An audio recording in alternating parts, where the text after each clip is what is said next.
Ryan, can you hear me? Yes, I can hear you. Okay, so we're set live right now as we speak.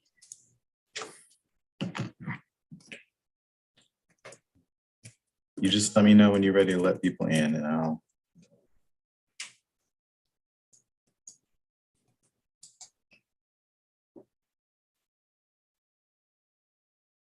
Ryan, can you hear me? Yes, I can hear you. Okay, so we're set live right now as we speak.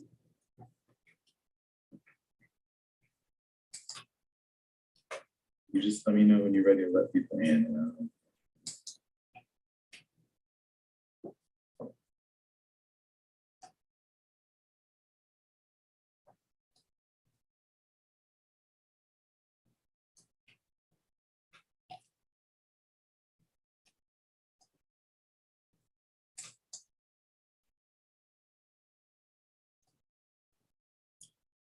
All right, Brian, we're ready.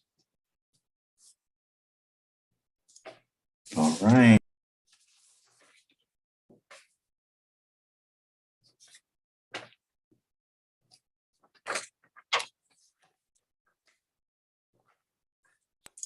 All right, I don't see anything yet. As soon as I see them, I'll start letting them in.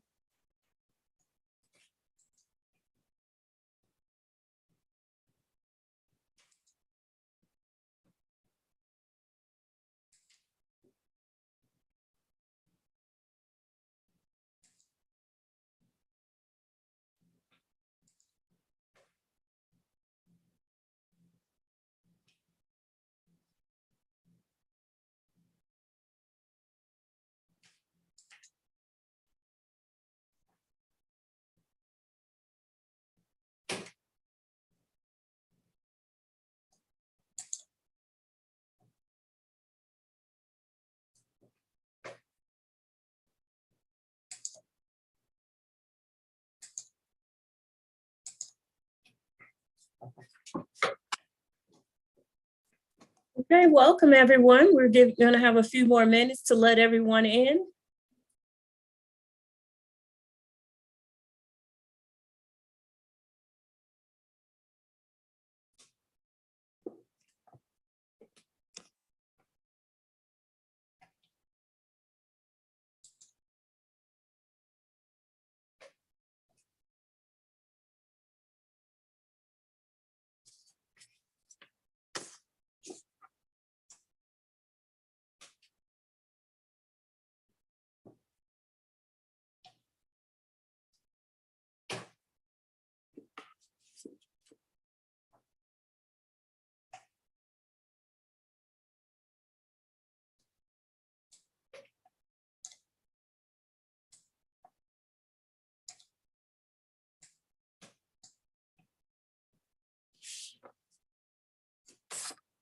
All right, by my clock, we have 12 o'clock p.m. So I'd like to welcome everyone. And before we get started, there are a few housekeeping rules I'd like to go over. Please remain with your video off and your mic muted. Also, we're recording this live on Richland County OSBO YouTube. So please be mindful. You can drop any of your questions in the chat box that we're monitoring. We'll be so happy to answer any of your questions that way.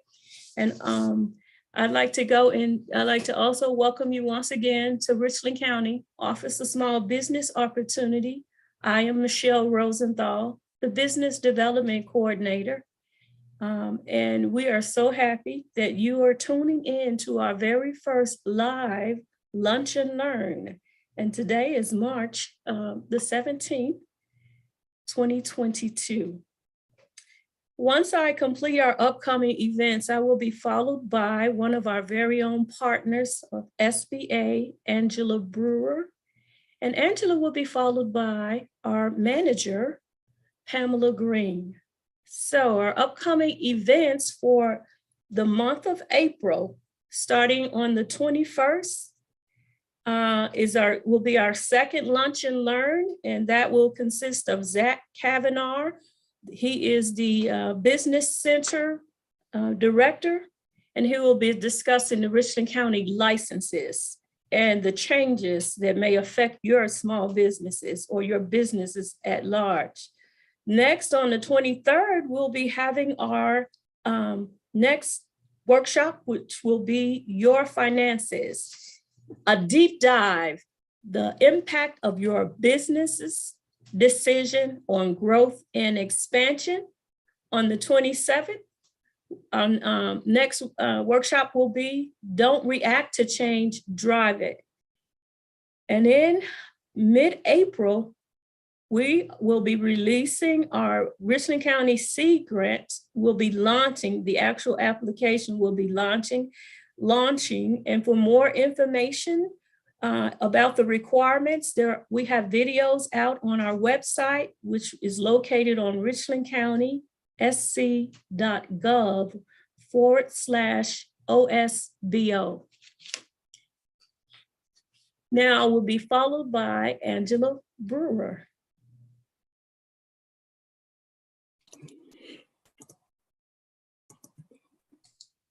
Good morning. You would catch me when I had just took a sip of water. This is a Lunch and Learn, so you can eat and drink at will. Pam, do you have the slides for me? I was trying to share my screen, but I don't have access. Okay, hold on 1 second.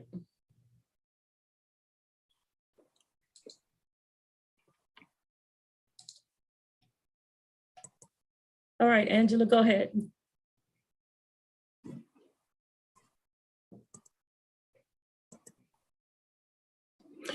Good morning, everyone. As she stated, my name is Angela Brewer, and I'm a business opportunity specialist for the U.S. Small Business Administration, the South Carolina District Office, where my primary focus is to work with small businesses that are trying to get certified to work with the government.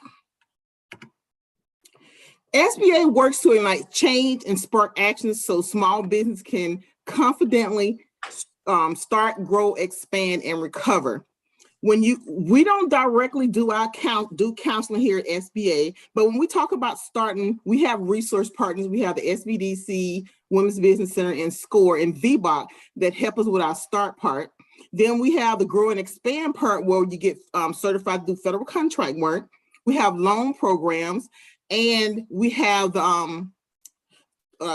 exporting. Oh my God, I'm just lost the words today. Exporting. And then we have recovery. So we just gone through this pandemic. We have come out of this pandemic, so a lot of people say.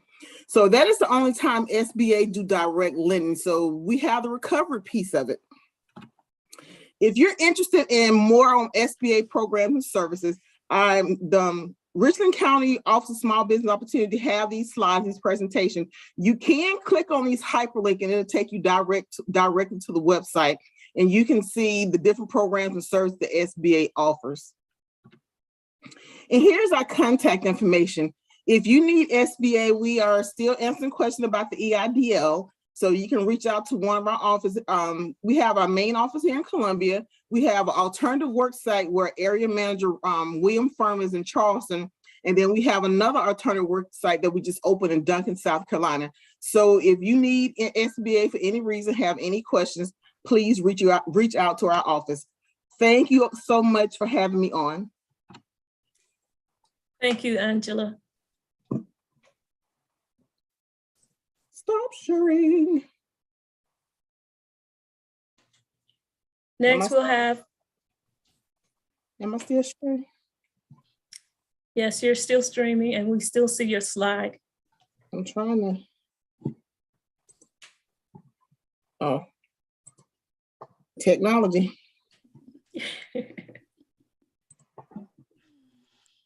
You gotta love it, Angela. Thank you so much. And it's great to always put SBA in front of everyone so that everyone knows what you guys are still doing. Like you said, we're still in the pandemic, but kind of some of the post actions that you all have going on. I want to say welcome to everyone and happy lunch. I hope you're eating something great, maybe a Chick-fil-A a sandwich or salad or something like that. We haven't gotten our lunch in the office yet, but we want to welcome everyone to how to create an effective capability statement. I am Pam Green Swinton. I am the assistant manager with the Office of Small Business Opportunity. Michelle Rosenthal has already introduced herself as the business development coordinator. We also have Margaret Jones, who is the certification and compliance specialist. And then Erica Wade is the manager of the office. I'm going to go ahead and share my screen.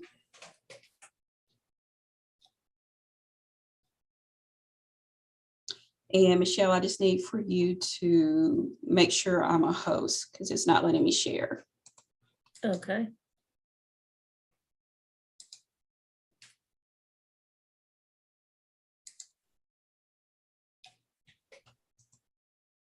There we go.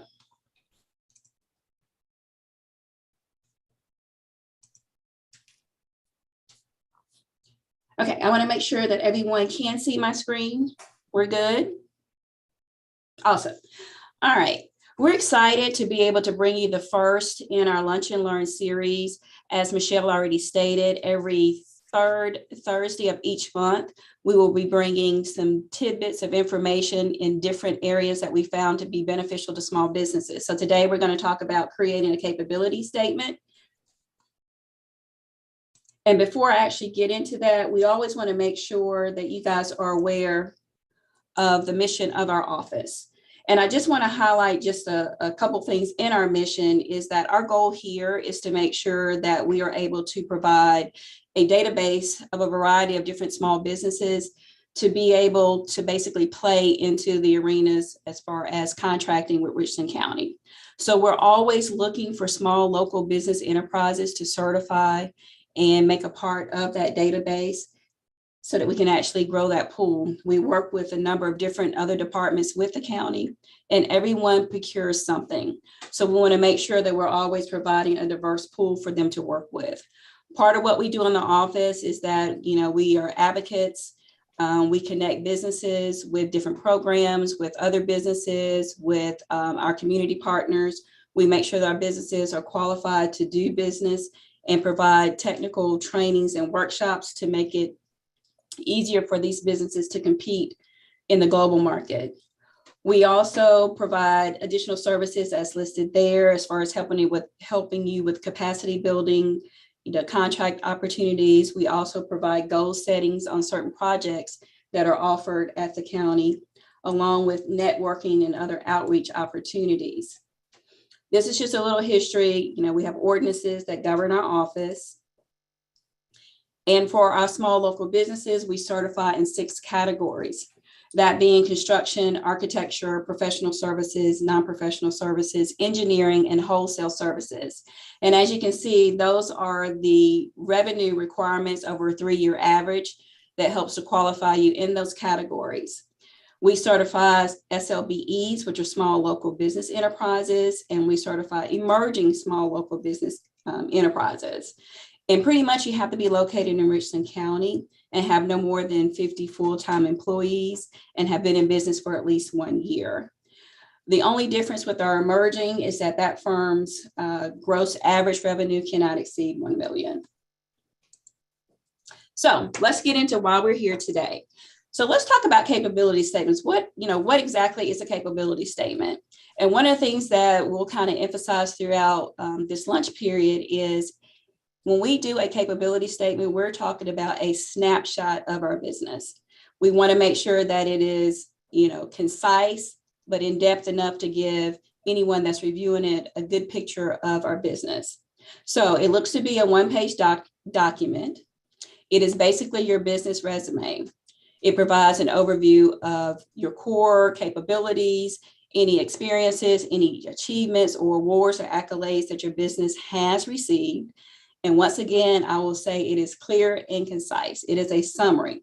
And this is just to allow anyone that's looking at your capability statement a level of confidence in your company. It helps also to demonstrate a company's compatibility to whatever the project is, whatever the requirements are. Usually they're looking at your capability statement to see if you're able to do the required task, so to speak. It can also be the difference between you and a competitor in the eyes of a potential client.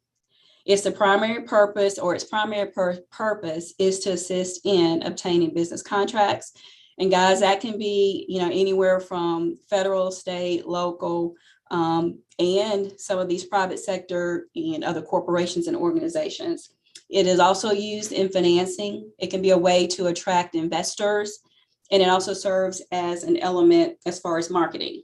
It is kind of like your first contact with people to kind of understand what your business does. It can open doors and also target new opportunities. So who is using capability statements? As I stated before, what we're seeing now are with the decision makers, your contractors, corporations, government entities are all using this. But something else to think about with your capability statements, if you're ever at networking events, or if you're ever at, let's just say, an industry day or an event or a trade show or trade fair, this is a great opportunity to make sure that you have a capability statement to share with those that you may be networking with. So if I'm wanting to get started with my capability statement, what are some of the things that I should include in my statement? And these are just some basic content suggestions as it relates to your introduction and business overview. And when we think about the business overview section of a capability statement, you're telling about your business, but you don't want to be too wordy or provide way too much information. So your business overview kind of gets to the point of your business. Your core competencies will be the core of what you do. Your differentiators are what sets you aside. We also suggest that you provide your certifications. And this is anything from whether or not you're veteran-owned, woman-owned, whether it's a hub zone, whether you have county or city types of certification, whether it's a minority-owned business. Those are the types of things you want to include, no matter who you're marketing to, so they get a better understanding of the type of business that you are. Also, with the certifications, we are looking for any professional type certifications. Let's just say you're in cybersecurity. Cybersecurity requires a lot of different types of certificates. You're looking to include those in there, as that gives that potential client or buyer an opportunity to understand what your credentials are. Always include your NAICS codes. And for those of you who may not be familiar with the NAICS codes, this basically will identify what area of business or what your core areas of businesses are. So whether you're, let's just say you are a consultant, there is a NAICS code for a consultant. Let's just say you specialize in a particular area of consulting. Maybe it's strictly, pediatric consulting. I'm just throwing something out there. There's a NAICS code for that. So you want to make sure you always share all your NAICS codes, your DUNS number, your CAGE codes as well. And when you look at a lot of probably local, county, and some city, they sometimes have their own identifying codes. So if you're ever bidding on something locally or within your city or within a region, they sometimes have their own codes. You want to always make sure you have a listing of that to be able to include it in your capability statement when you're marketing directly to them. You're also looking to have describe all your products and services. And we're going to talk a little bit more about this later. Your experience, your past performance, any of your key clients. And when we say key clients, you may have dealt with a lot, but when you're thinking about marketing specifically to an audience, just make sure that the key clients are relevant to whatever you may be marketing to. Any previous significant projects or contracts. And then management profiles is often suggested. It's not required. And one thing I will say, we talk a lot about having a one-page capability statement. If you're going to do management profiles or bios, a suggestion would be to put it on the back of the sheet. Make sure the front basically displays everything about your business so that a snapshot, that person can get a good feel for what you do. And then, of course, contact information and corporate data. Some of the tips to keep in mind will be, as stated early, we can't stress this enough, keep it simple, concise, and professional. And the reason I say that, several times, often we're a part of trade shows or trade fairs.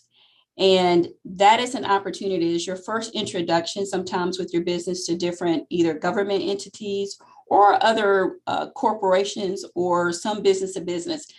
And being able to just kind of look at your capability statement and pick out a few things that says, okay, yes, I'm interested in doing business with XYZ company. So that's why we say clear and concise, and we keep it to one page.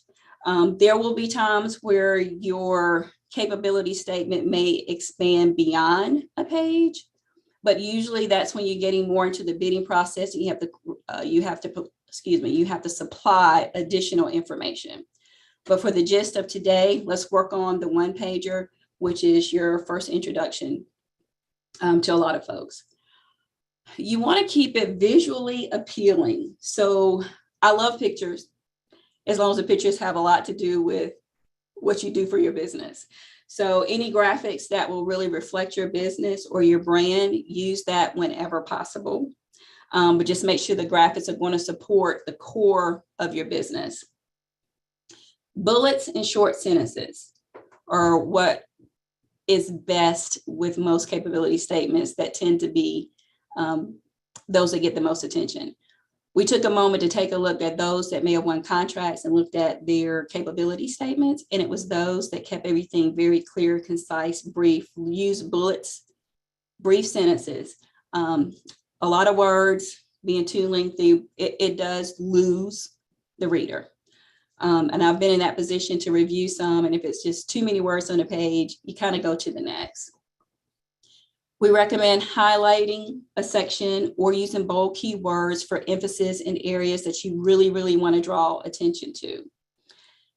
The other thing is keep branding consistent across all of your marketing. So whatever colors, whatever logo that you're using on your website, on your business cards, keep it all consistent. That is your branding. That is who you are. And that becomes synonymous when they start to see all of that, because it will be reviewed. If you have a website, they're going to take a look at it just to make sure that all the consistency is there. And then have a clear understanding of the project and tailor your capability statement, however needed, to whatever's important to the client. So I always say that, a capability statement, it's a living document. So it's always evolving. So you may actually have a general capability statement that you just have with you, but when you're looking to bid on a project, you may have to tweak that capability statement to target the audience that you're looking to basically do business with. So always keep a Word document, print it out in PDF whenever necessary, but a general as well as a targeted one whenever you are actually bidding on projects. I want to talk a little bit about the competency sections and the differentiators, because these are probably the ones that take the most time in order to put your capability statement together. So when we talk about the core competency, what we're asking you to do is take a look at your current operation, take a look at your experience, and what do you do that's relevant to a potential client? What do you provide? And so you take a moment to surmise all that, you jot it down. And then it's, okay, what is unique to my business? What expertise does my business possess? And what do we really, really do well? And can my competitors imitate what I do? If they can imitate what I do, then that's going to take you over to the differentiator. Okay, so what's different about my product, my service, my process, what have you? And then what are my competitive advantages under my core competencies? How and why are they sustainable? How am I able to sustain the product or service that I do? And why is it sustainable? Those things will actually fall under your core competency piece. When we think about the differentiators, it is what it says, different. So you think, okay, what's unique about my business? What's distinct? Because this is what's going to provide your value statement for your business. This is what sets you apart from anyone else in the industry.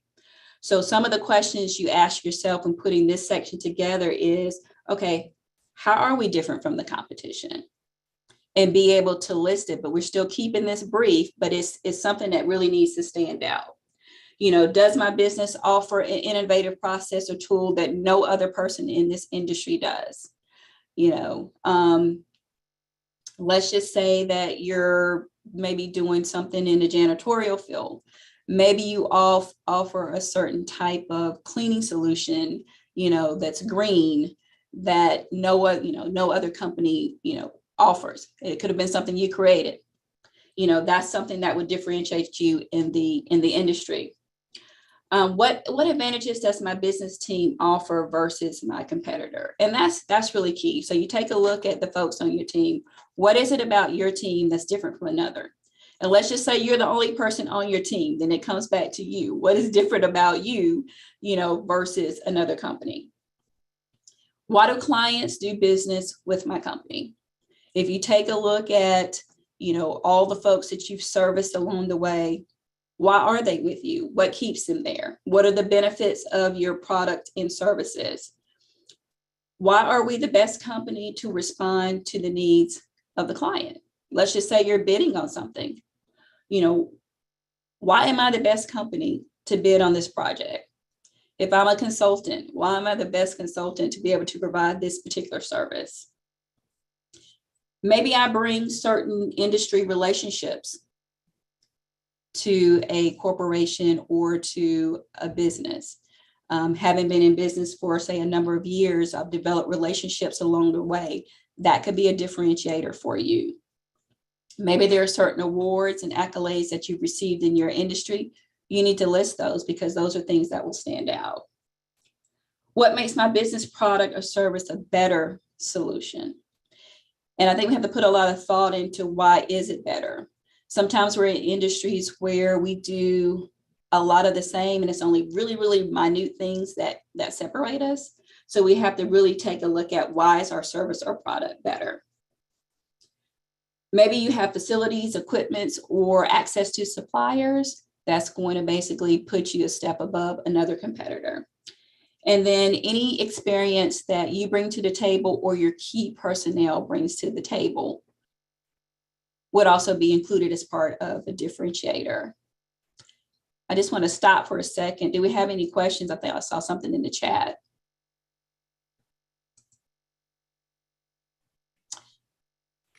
Oh, question. Are we able to obtain the slides being presented for reference? Yes, we will make sure that the slides are available. We're going to put them on our website, but we'll also email it to every participant out there today.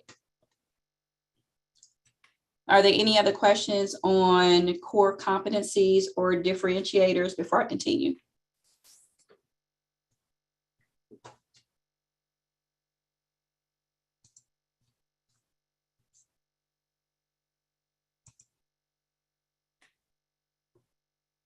Okay.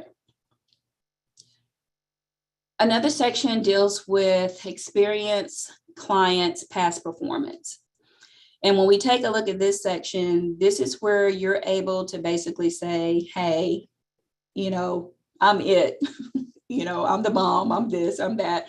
This is where you're able to show, that you're reliable, that you've got, all the qualifications, that, your work is quality. And this in turn is going to establish your credibility. So when we look to list clients and work performance, one of the key factors is to make sure that you prioritize those, and that if you are bidding on a contract or if you are attending a specific type of event, you want to kind of tailor it towards that, that those clients and the work performance is going to line up with what others may be looking for at the event, or if you're bidding on a particular project. I would always include client testimonials. Not all of them, but pick out a couple key ones and include those. Provide your past performance and describe the project, the solution you provided, and the added value provided by your company. This is a key portion, and we're going to see some examples of some past performance and actually how it's listed. Whenever you describe the project, make sure that the project is very similar to, if you're bidding on a project, that it actually lines up with it as well. And the solution that you provided. This is going to come back to the differentiator part for you. And then the added value provided by your company. What is it about your company that in basically performing for this particular client that they're not going to be able to get from anyone else? I would still include that in the past performance. It may even be a part of your differentiator, but it's also adding that additional, okay, here's how we're different, here's how we're unique, this is what we do, to make sure that our company is able to fulfill different contracts.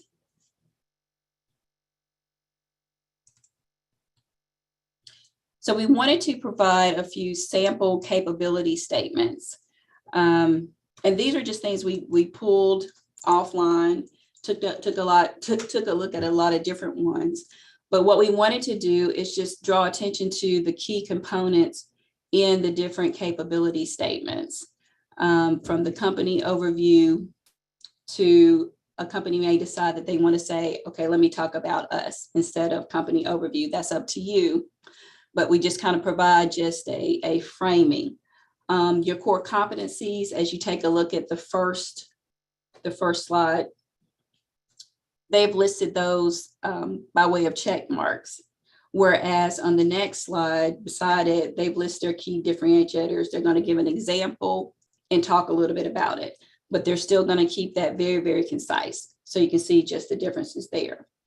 One of the things that we often see is that when folks start to talk about their experience, they'll tend to highlight that area to draw attention, or to bold that area to draw attention, to talk about the experience that they've had. Also, you'll see, so let's switch to the next. The website information is also included. We were on a call not too long ago that asked about whether or not you should include like your social media tags and things of that nature. If it is for the business, okay. Personal, no. So if your business has a Facebook type of social media with information that you feel will reflect your business in a very positive way, you can provide that information. Instagram and those types of things that are related to your business could be things that could be a part of your capability statement. If you're delivering a capability statement electronically, including the links in there as well. Another thing that some businesses will do is they will provide a quick 2-minute video if they are delivering these electronically. And it's pretty much more so a pitch for their business, and it's no more than 2 minutes. But we have seen that on some of the contracting side as well. This is just a couple other examples of this particular construction company and how they listed their NAICS codes, which provides a brief caption of what that code actually stands for. We've got the landscaping company that provided all of their certifications. So I think certifications provide a good, clear overview for the type of business that you are. And as it relates to some federal contracting, there may be set asides for specific types of certification. So you want to make sure you always include that information in there as well. And we do have a question in the chat box. Okay. And the question is from Sheila, and she's asking, should we add a picture of ourselves to our or our store/work? So one of the things you talk about is that it's visually appealing. I like pictures. It's just making sure that it's pertaining to and presents your business in the best light. There are some folks that will, especially when you have a lot of sole proprietors or single member LLCs, when they're doing a capability statements. For instance, there was a young lady, and I may have an example of this. She was a motivational speaker. And so for her, she was the only person in her business. And so what she did provide, it was a snapshot of her. And then it was pictures of her actually at different events being a motivational speaker. So I think pictures are great. Just make sure it represents your business well, that it has something to do with, whatever it is that you do. I think it's great to do that. If you're a landscaper and you have completed some projects, you may want to throw some pictures in there from a completed project. Construction, things of that nature, you may want to put a picture in there as well. So yes, I'm for pictures, for visuals. And I think it actually helps to give a good overview of your company. Were there any other questions, Michelle? No, that's the only one right now. Okay. The next slide is showing you just a different setup for a capability statement. So the one to the left in blue, which is my left, I hope it's your left, shows how they actually broke out, and they're talking more so about their core capabilities, and they made that the center of the page. And then they put their differentiators down at the bottom, but they still highlighted it to bring attention to it. So this is just another way to present your business, but you're still using kind of those basic nuggets to put together your capability statement. The one to the right that deals with the janitorial firm, this is a little unique in how they want to put their past performance slanted going down the front of the page. That draws attention to it. So the person can automatically see, okay, here are their projects. This is what this looks like. And that's kind of a unique way to do that in an area that has, I guess, a lot of visual things that they can actually post out there.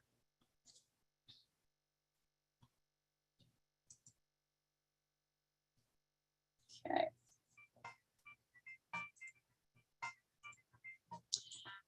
The next section here, these are just a compilation of several different types of capability statements and the different ways that you can actually set up your capability statement.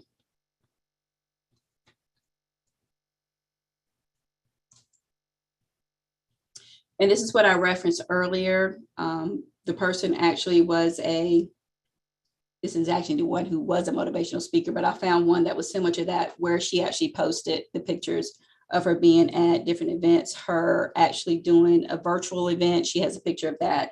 So this is where that could actually come in handy.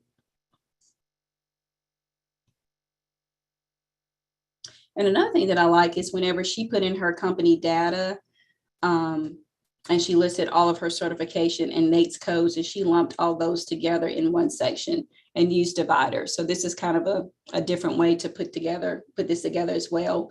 And then whenever she listed her past performances, as opposed to listing everything she had done specifically, she basically listed the companies. And in this case, these are, I guess, well-known companies, some of them. I see Microsoft, but that's another way to bring attention. And that would allow you to pique the interest, and they can ask additional questions as well.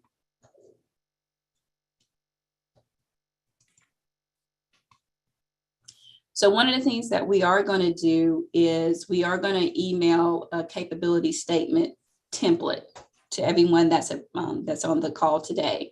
And this is, it's basic, but you can take and plug in pictures, you can move some things around, and then there are some things that are actually stationary, but it will give you the areas that are kind of the core pieces for your capability statement to plug in. You can build on this and then, evolve into something else, but this actually gives you a start and something just to plug in and put your information in. One of the things as far as the office is concerned, let's just say you put together a capability statement and you want one of us to put our eyes on it for you just to give you an opinion. We're more than happy to do that as well, to take a look at it. To the side here is a suggested list of information to include. A lot of this I've talked about earlier, but this is just an expanded list just to make sure that you include, a lot of these things in there.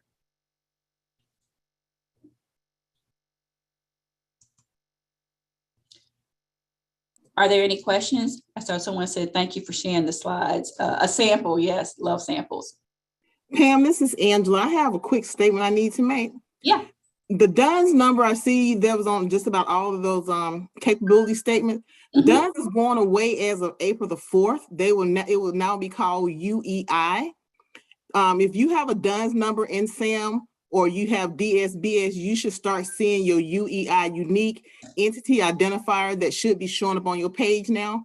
But as of April the 4th, the DUNS number will be going away, and it will be called the UEI. It will be a compilation of numbers and letters. So if you see that, don't fret. It's just SBA is transitioning. So, and UEI stands for what, Angela? Unique entity identifier. Okay.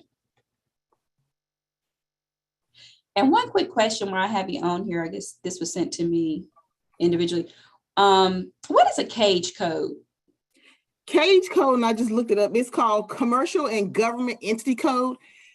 That used to be before DUNS came about, maybe about 15, 20 years ago. That used to be how the federal government identified the industry, the businesses. But then DUNS came about, and now DUNS is going away. And is that me or you? DUNS is going away, and now we have the UEI. Okay, got it. Got it. All right. Any other questions? Thank you, Angela. Any other questions?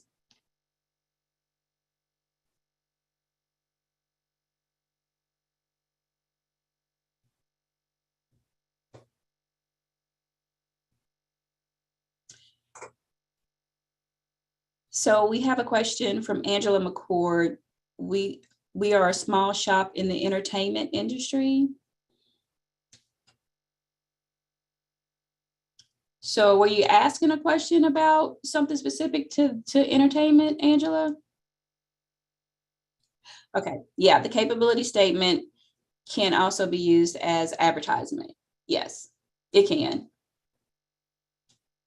And that also goes to, oh, you're welcome. This also goes to, let's just say you are a new startup business, and let's just say you don't have any experience. So the question may be, okay, what do? I don't have any experience. I just started this business.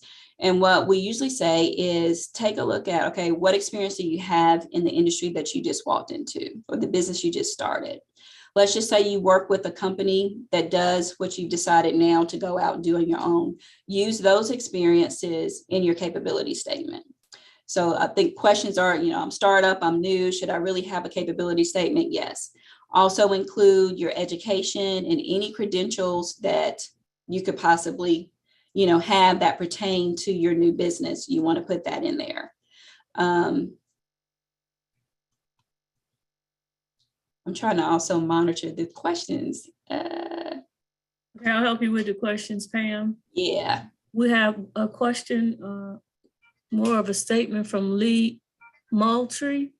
The presentation by Ms. Pam Green and Mrs. Brewer are the best that I've seen in years. Awesome, from North Charleston. Thank you, Lee Moultrie.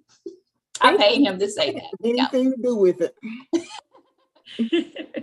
There's another question. It says, could you talk about how to include past references or past clients as advertisement?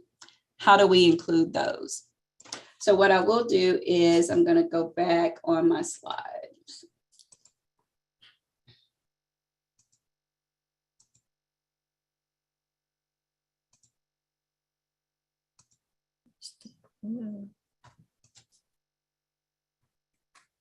So whenever you go to talk about past experiences, and I think I spoke to this earlier, you just want to make sure that the past experience is relevant to whatever it is that you're trying to attract.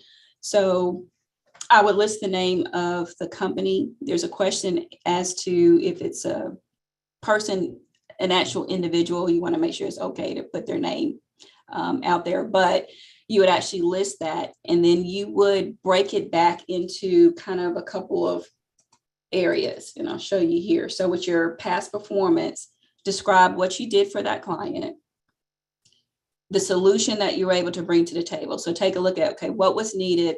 What solution was I able to provide? And so what was the value that my company brought to that particular past client?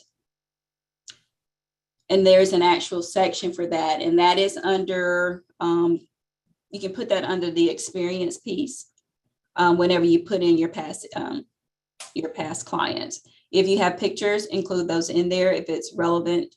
Does that answer your question, Alejandro?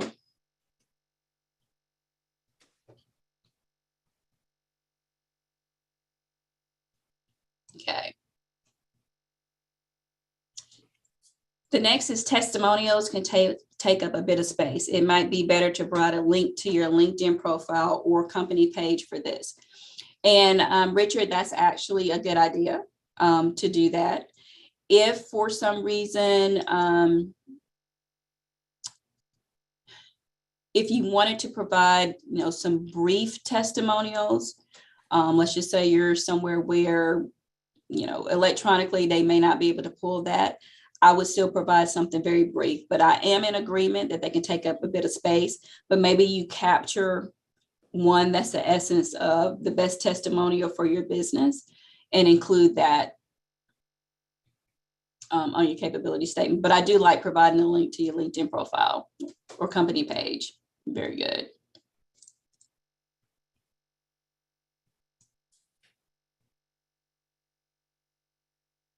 Yes, someone else likes your idea too. Alejandro likes your idea too, Richard. I do like that. Are there any other questions?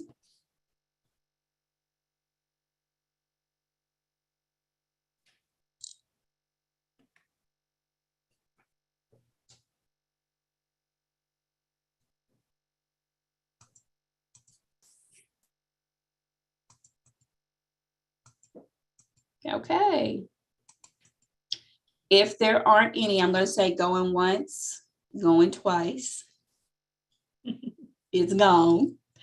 Be on the lookout for the presentation, the template, and then the list of items that can be included. If you have any question, feel free to please reach out to our office. We're more than willing to help. I'm going to put up our contact information. And everyone's emails and our telephone number, 803-576-1540. If you like, you can visit our website at richlandcountysc.gov/OSBO. We'll also upload this content there as well. And also take a look at some of our past workshops.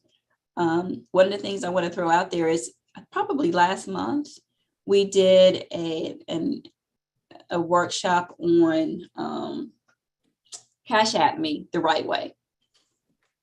And the reason we did that particular workshop is because of the convenience of Cash App, that we want to make sure that businesses are properly using Cash App the right way and making sure it flows over to their financials the right way.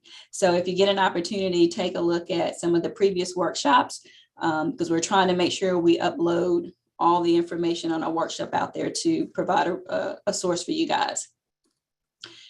This is being recorded. This is streaming live, so you'll be able to find it on Richland County YouTube. And we'll also have it on our website, Michelle. Yes, we will. Yeah, it'll also be on our website. And yes, we will email all the information out to you as well. So if there aren't any questions, we thank you so much for sharing your lunch with us. Our goal is to kind of hold this to 45 minutes and give you 15 minutes to finish eating. And we look forward to seeing you next month, which will be April 21st will be our next Lunch and Learn. As Michelle talked about, we'll be talking about the business license process and some of the things that have changed that could impact your business. So until then, thank you all for joining us. We appreciate your time and we look forward to seeing you guys next month. Take care.